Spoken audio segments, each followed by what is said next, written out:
Good afternoon, everyone. This is Colette Bartow at the Montana Office of Public Instruction. I'm here with my good friend Martha Cole from the Montana Historical Society, and we are bringing to you our last of four in a series of digital blasts. So again, just before we get started, to let you know that you can ask questions by hovering over the left side of your screen and click for Q&A, or you can also click to see some links that are related to the resources that we have. So without further ado, let us proceed on with our conversation about Women's History Matters. Yeah, I'm really excited to share the resources that we pulled together in 2014 and into this year, but in honor of the 100th anniversary of women's suffrage in Montana. So if you want to go to the website, I'll start the tour. Excellent. So like as for all of our teacher resources, you always find our material under Education and Events, and then Educator Resources. Oh, let's make that a little bigger. There we go. And this is sort of the educator's portal for everything that we do. Women's History Resources and Lesson Plans is where you're going to find our women's history materials. And mostly, I'm going to talk to you about our Women's History Matters site. And this is the site that we created as part of that 100th anniversary of women's suffrage.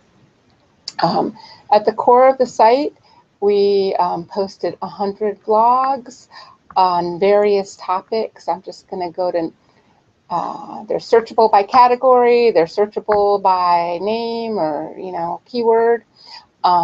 This is, I selected as a category Native Americans, just to show you a little of the variety, even within a broad topic. So we have women of the fur trade. We have specific women like Teresa Walker Lamble, who was a Gros Ventre and a language specialist. We look at the Bitterroot Salish and their exile. So these are the kind of variety of topics that we did even within this. And there's 100 different blog entries to read. They're all about 800 words and good informational text. If you want longer things, you can go to this articles under the research tab. There's articles in Montana, the Magazine of Western History, and we took over 130 articles and we posted them online as downloadable PDFs.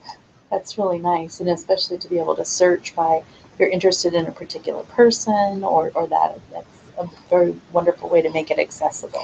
And these ones are, they're good scholarship. It's peer reviewed with footnotes, but written for a popular audience. If you want to get even more in depth, you can go to our research bibliographies and all sorts of different ones, from topical bibliographies, a list of VHS, DVDs, oral histories, primary sources, just a whole bunch of material gathered here to make it easy for you to have students do research projects or for you to incorporate more material into your class. I'm going to take you to the suffrage tab since it was a suffrage celebration. One of my favorite parts of this was this little interactive map we created.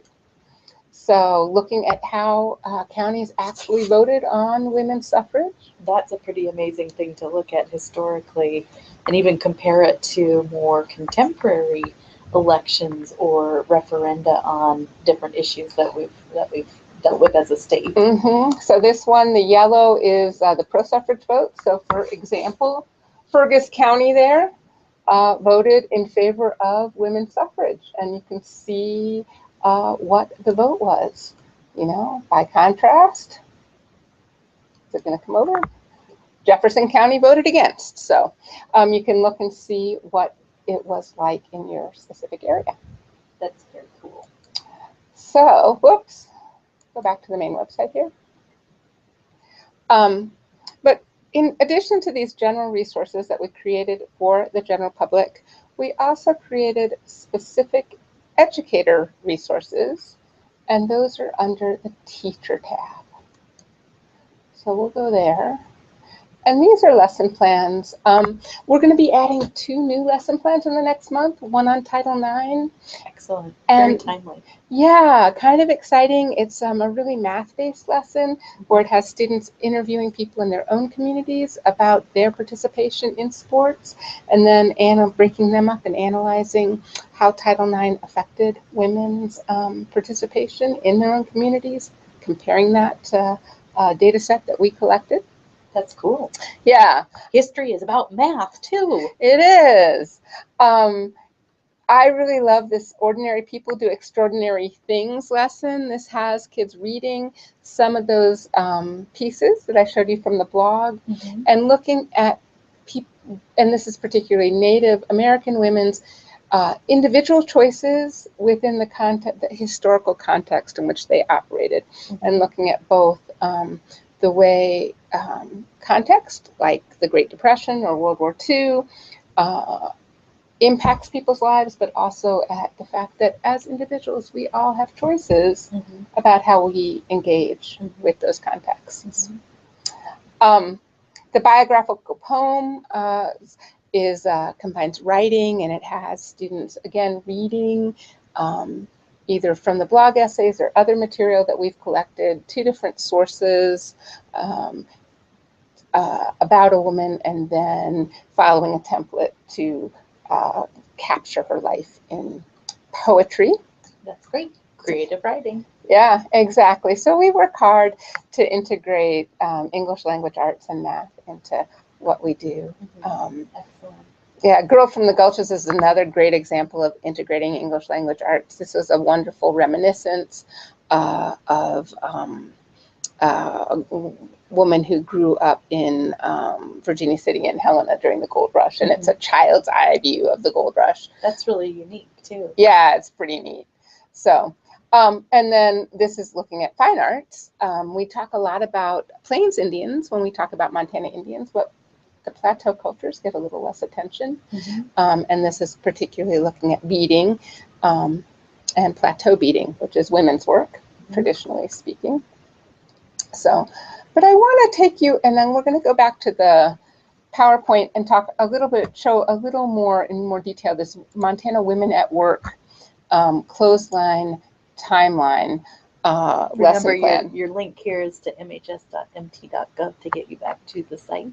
And that's right. So I just chose this one because I love it, and the pictures are great. And what it has the students doing is analyzing primary sources, looking hard at these pictures, trying to get all of the information that they can glean from the photo, and then going ahead and sharing historic information.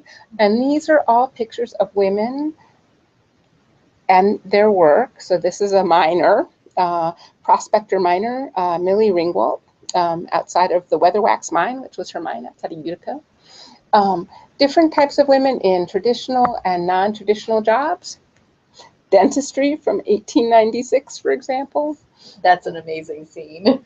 That's from a dental school shot. A woman pilot from 1913. More traditional jobs like switchboard operator was traditionally female. This is a really interesting picture from Glacier National Park, where they required their Blackfeet employees to wear regalia at their workplace, which is why she has feathers and a blanket on. Wow. As she is the hotel switchboard operator. That's an amazing contrast of culture and time and everything. This one is a bacteriologist from 1942 at Rocky Mountain at the lab in Hamilton, working on the yellow fever vaccine. So Eloise Cobell, a modern day banker, activist, and ending with Dava Newman, who is an aerospace engineer originally from Montana, and now I think deputy director for NASA, one of the divisions at NASA. Yeah. So anyway, it's having students analyze these, try to figure out what era they're from, then sharing information, and then having them hang them on a timeline in order.